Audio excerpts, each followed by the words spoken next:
Welcome into Steelers Talk. I'm your host, Jack Sperry, and today we got a really big slate of Steelers news and rumors to cover for you guys here on the show. First up, Brandon Aiyuk is kind of flirting with the idea, and it looks like he's a little bit interested in playing for the Pittsburgh Steelers, given his recent activity on Instagram. We'll break it all down for you guys at the top of today's show. Then there's a new report that the San Francisco 49ers want Alex Highsmith in a potential Brandon Aiyuk trade. I'll let you guys know my thoughts on whether or not Omar Khan should consider dumping Highsmith in exchange for Aiyuk. And then make sure you guys stick around because we got a brand new 3-team trade that would send Terry McLaurin of the Washington Commanders to the Pittsburgh Steelers. So make sure you stick around for that 3-team trade idea. But before we get into all the great Steelers content today, guys, make sure you click that thumbs up icon to help us win our like battle today. We're going up against the rest of the teams in the AFC North here at Chat Sports. So the Ravens rundown has 966. The Browns are currently in the lead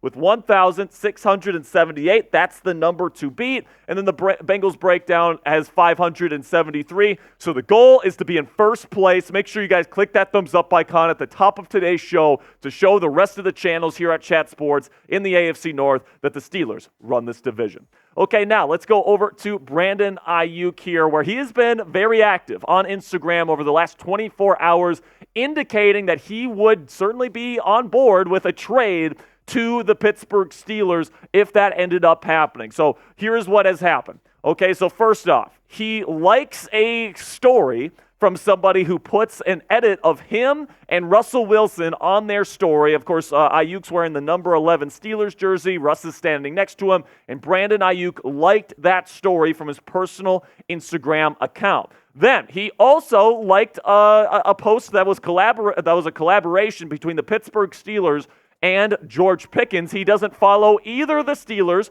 or George Pickens as of right now, but he did like this photo of George Pickens making that falling catch that he had last year in the Cincinnati game, I believe it was. And then also, this is just after earlier in the offseason where Brandon Aiyuk, in his first tweet in over 2 years, calling out Coach Tomlin of the Pittsburgh Steelers directly, saying, "They sang we twins. What do you think?" with the eyes emoji. So it certainly seems like Brandon would be open to the Pittsburgh Steelers. And actually, he has said so himself on the Pivot podcast with former Steeler Ryan Clark. He was asked where he sees himself playing in 2024, and here was his answer. "I would probably say a 49ers uniform, if not a 49ers uniform, a Commanders uniform, if not a Commanders uniform, a Steelers uniform." So it's definitely clear to me, guys, given all this activity, I guess we'll call it, that Aiyuk would certainly like to be a Pittsburgh Steeler. That's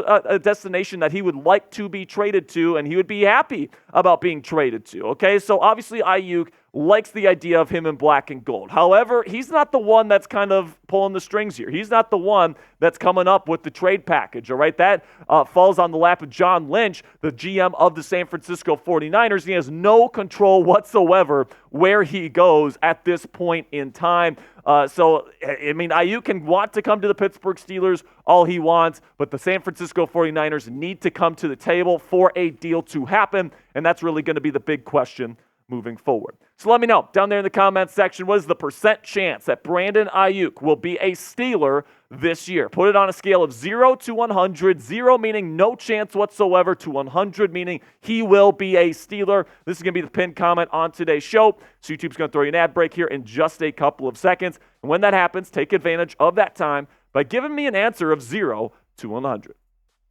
So my answer to this question is 10, okay? And the reason why it's a 10% shot to me is I think that most likely San Francisco's not going to come to the table. Aiyuk's a very valuable piece. He is going to be somebody that they hope is going to help them win a championship this year. And even if they do come to the table, there's other teams out there like the Commanders, the Patriots. There's a lot of other teams that would be interested, and it's not a guarantee the Steelers would be the destination. Now, in terms of a Brandon Aiyuk trade, I think that what was interesting is that yesterday Mark Kaboly reported that the 49ers would likely want Alex Highsmith and any deal including Brandon Aiyuk. This is what Mark Kaboly had to say about including Highsmith in a potential deal. It's all in the 49ers' court, to be honest with you. Why would you get rid of Brandon Aiyuk right now at $14 million for this season if you're not going to make your team instantly better?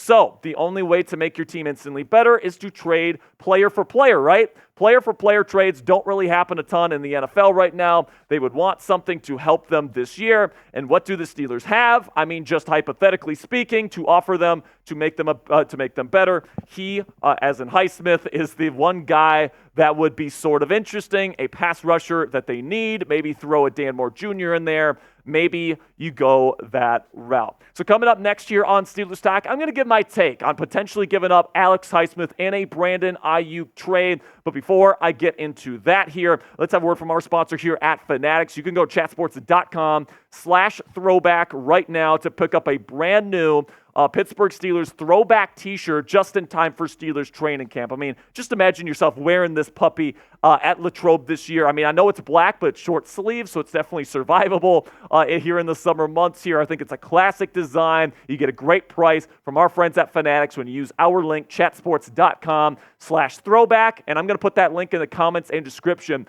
of today's show. If you click that link and you make a purchase, Fanatics will send us part of the proceeds. So if you want to help out the channel and you want to get an awesome and affordable new Steelers t-shirt in your closet today, go chatsports.com/throwback.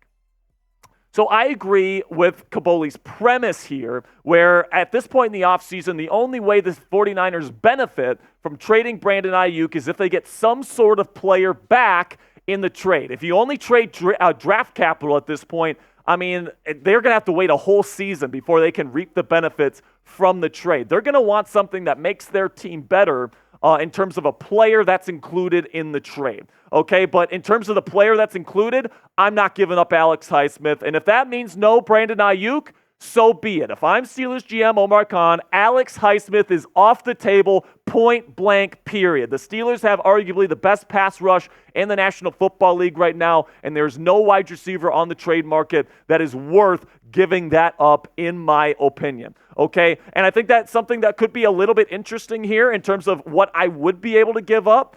Is I'd be willing to give up James Daniels if it meant getting the deal done, and I'd be willing to give up Calvin Austin III. And I think this deal is pretty interesting, okay, because you only give up one draft pick per year, right, a 2025 second, and then a third rounder in 2026. You give up Daniels, but you have McCormick waiting in the wings, plus you get Aaron Banks back in the deal, who's a starting capable guard, and then Calvin Austin III can be the guy that replaces Aiyuk's spot in the 49ers depth chart this year, okay? Plus, he provides special teams value as well. So I think this is a pretty fair deal for both sides. The Steelers get their wide receiver, and they also get a decent swap here with Aaron Banks, who can potentially play for them this year if Mason McCormick isn't ready. And then the Niners get two very high draft picks here in a second rounder and a third rounder, plus two players that can help them win this year. So let me know down there in the comments section. If you're Steelers GM Omar Khan, would you accept this trade? Type A for accept or type D for decline. Let me know what you guys are thinking down there in the comments section.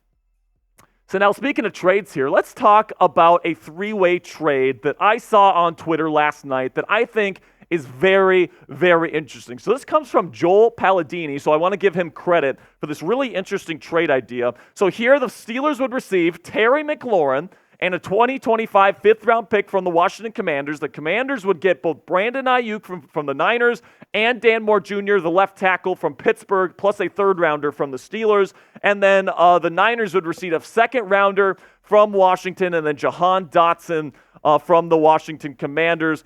He says everyone's happy. Who says no? So listen, man, I saw this and I thought this was a really intriguing idea. This three-way trade, obviously the Steelers, Commanders, and 49ers can really all benefit from each other from doing a three-way trade like this one. However, I think with the way that trade is currently constructed, I think the Washington Commanders would decline it. And the reason for that is I'm not sure if they get exactly what they get back, right? Because pretty much you're giving up Jahan Dotson, you're giving up a high draft pick, you're giving up quite a bit if you are the Washington Commanders. And yeah, you get Brandon Aiyuk in return, but I'm just not sure if that's something the Commanders are willing to give up. A second-round pick, a third-round pick, and Jahan Dotson for Dan Moore Jr. and Brandon Aiyuk. I think that I'll make a slight change here, okay? So this is my edited version of what I think could happen, okay? So the Steelers still get Terry, but we add Aaron Banks from the San Francisco 49ers plus a fifth rounder from the Niners. The 49ers will receive 2 second-round picks in next season, all right? One from Washington and one from Pittsburgh, okay? And they still get 2 players, in James Daniels from the Steelers and De'Ami Brown, the wide receiver from Washington. Then the Commanders receive Brandon Aiyuk and Dan Moore Jr., plus a 4th-round pick from the Pittsburgh Steelers. I think that this is maybe a little bit more balanced than the one that we talked about earlier. Yeah, it's a little bit more complicated. I mean, the 49ers are receiving 4 assets here, and then the 2 other teams are receiving 3 assets. So it's definitely a heavy trade in terms of assets here, but I definitely think that it's interesting here. So let me know down there in the comments section. Would you rather just trade with the 49ers straight up and go that route, or would you rather go a 3-team trade, unload Dan Moore Jr., and get a 5th-round pick from the 49ers along with the deal? Plus, you get Terry McLaurin here. So which one would you rather do? Would you rather go with the Niners one where you get Brandon Aiyuk, or would you rather do this 3-team trade where Terry McLaurin becomes a Pittsburgh Steeler? Type 1 or 2 down there in the comments section to let me know what you guys are thinking. That'll be it. Yeah, that'll be it for today's edition of Steelers News and Rumors here by Chat Sports. If you are excited for Steelers training camp this year and you made it to the end of today's video, type "Here we go" down there in the comment section in all caps if you are a Steelers Talk real one. And don't forget to click that subscribe button if you haven't already, because we're going to have Steelers content every single day, breaking down the events of what happens at training camp practice every single day, preseason watch parties, everything leading up to week 1 when the Steelers play the Falcons this year. You're not going to want to miss it. So make sure you click that subscribe button.